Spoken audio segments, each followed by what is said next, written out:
సంచలనమైనటువంటి survey Chanakya strategy survey. ఈ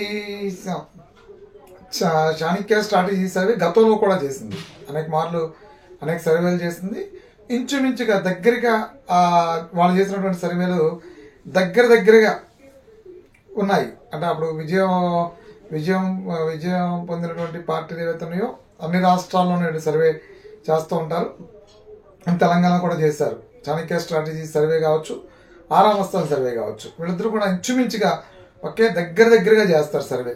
దగ్గరగా అన్ని శాంపిల్స్ సేకరించిన తర్వాతే ఉద్యోగులు, నిరుద్యోగులు, ఏబీసీ కేటగిరీలో దళితులు నుంచి మొదలు పెడితే, మైనార్టీ నుంచి మొదలు పెడితే, హిందూ, ప్రతి ఒక్కరిని రిచ్ పూర్, తర్వాత ఏజ్ గ్రూపుల వారీగా ఎవరు ఏ స్టాండ్ తీసుకున్నారు, ఎవరు దేనికి ఎక్కువ ఆకర్షింపబడ్డారు, ఎవరు ఏది అనుకుంటున్నారు, లేదంటే పార్టీకి ఎంతో మారాల్సి వస్తుంది, అన్ని అంశాల మీద చాణక్య స్ట్రాటజీ సర్వే బాగానే ఉంటుంది. ఆరామస్థాన్ లాగా బాగా చేస్తారు చాణక్య స్ట్రాటజీ సర్వే. అయితే ఇప్పుడు ఈ సర్వే చెప్పడం కాదు, గతంలో ఇండియా టుడే చెప్పినటువంటి ఎంపీ స్థానాల్లో కూడా టీడీపీ దాదాపు 18 స్థానాల వరకు గెలవబోతుంది అనేది. సో జనసేన కూడా కలిపిస్తే 21-22 స్థానాల వరకు గెలుస్తారు. ఈలోపు ఓట్ పర్సంటేజ్ పెరిగేటువంటి అవకాశం కూడా టీడీపీకి జనసేనకు ఉంది. పోతే ఓట్ షేరింగ్లో కూడా సీట్లు ఎక్కువ వచ్చేటువంటి అవకాశాలు కూడా ఉన్నాయి. సో ఇవన్నీ కూడా చాణక్య స్ట్రాటజీ చెప్పినా. గతంలో వచ్చేటువంటి సర్వేలన్నీ కూడా ఈ రెండు పార్టీలకు పొత్తుల మీద ఉంటే కనుక ఈ రెండు పార్టీలకు వచ్చేటువంటి పరిస్థితులు, సింగిల్గా పోటీ చేస్తే టీడీపీ దాదాపు 105 నుంచి 108 స్థానాల వరకు టీడీపీకి వచ్చే అవకాశం ఉంది. 6 స్థానాలు మాత్రం జనసేన గెలవబోతుంది, ఏది సింగిల్గా వెళ్ళినా సరే. ఈసారి జనాలు అలా డిసైడ్ ఉన్నారు అనేది గతంలో ఉన్నటువంటి సర్వేలన్నీ కూడా చెప్తూ ఉన్నాయి.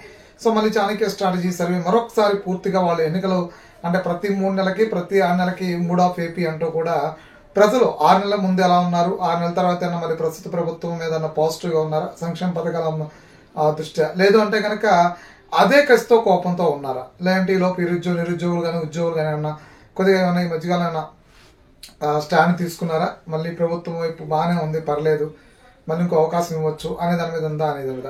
అంటే అభివృద్ధి సంక్షేమ పథకాలు అనుకుంటే అభివృద్ధి, అలాగే నిత్యావసరాలు, రేట్లు, భారాలు, ప్రజలు కల్పిస్తున్నటువంటి ఉద్యోగులు, ప్రజలకు దొరుకుతున్నటువంటి ఉపాధి పనులు, ఇవన్నింటినీ కూడా పరిగణలో తీసుకున్న వాళ్ళు అన్ని వర్గాల ప్రజల్ని కలిసిన తర్వాత ఈ స్ట్రాటజీని ఈ సర్వే చేస్తారు. ఈ సర్వేలో వచ్చేటువంటి అన్నీ కూడా అక్కడ వాళ్ళు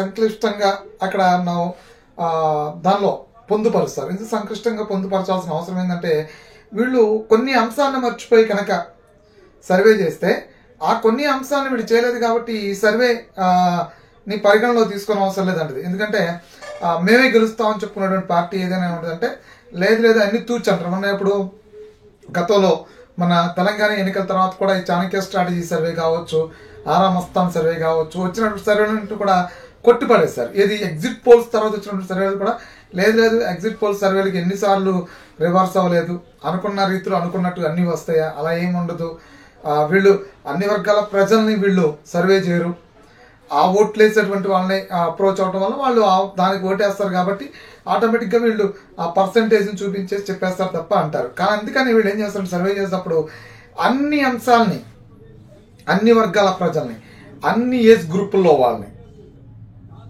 20 నుంచి 25 నుంచి 30 నుంచి 35 నుంచి 40, 45 నుంచి 50, 55 నుంచి 60, 65 నుంచి 70, ఇలా అన్ని ఏజ్లు వాళ్ళకి.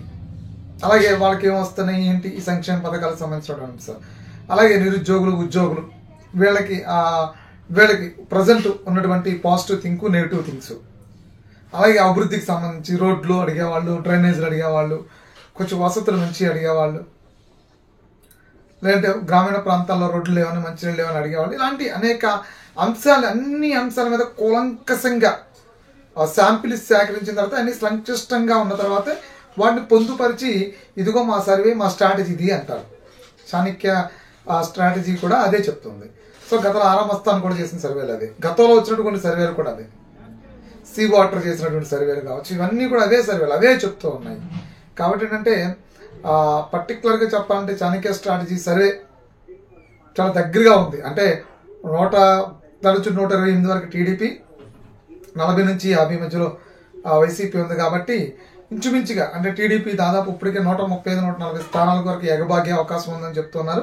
కానీ 128 వరకు 128 వరకు చెప్తున్నారు. కాబట్టి చూడాలి, ఇంకా ఎన్నికలు దగ్గర పడే కొద్దీ కూడా దీనిలో మార్పులు జరుగుతాయా అని. అయితే ఈ స్ట్రాటజీని అయితే మాత్రం, చాణక్య స్ట్రాటజీని అయితే మాత్రం దేశవ్యాప్తంగా వాళ్ళు ఇంతవరకు చేసినటువంటి సర్వేలు కూడా ఇంచుమించుగా 100%, 99% దగ్గరగా ఉన్నాయి. కాబట్టి ఆ శాంపిల్స్ అన్ని కూడా గత సర్వేలు కూడా వాళ్ళు చేసినప్పుడు ఆ పార్టీలు విజయం పొందే దగ్గరగా వాళ్ళు చేసి ఆ సీట్లు రావటం అన్నీ కూడా దగ్గరగా ఉన్నాయి. కాబట్టి నమ్మొచ్చు.